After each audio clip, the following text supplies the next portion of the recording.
मराठा आरक्षणासंदर्भामध्ये जे उर्वरित विषय आहेत त्याचा आम्ही पाठपुरावा करणारच आहोत.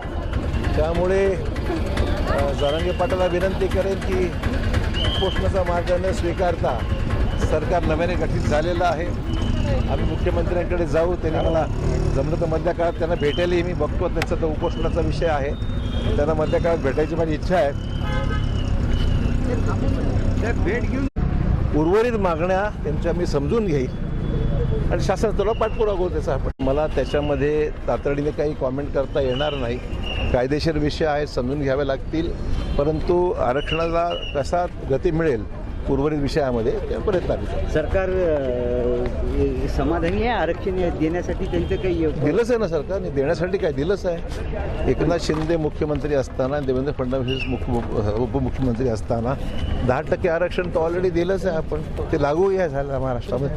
त्यामुळे आरक्षण देण्याविषयी सरकार सकारात्मक आहे. ज्या उर्वरित गोष्टी असतील त्याचा पाठपुरावा करूया.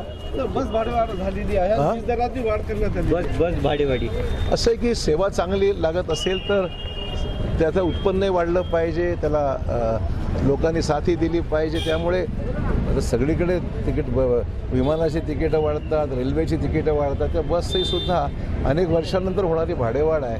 तर मला काही चुकीचं वाटत नाही. चांगली सेवा मिळावी ही त्यातून निष्पन्न झालं पाहिजे, महत्त्वाचं आहे. झालं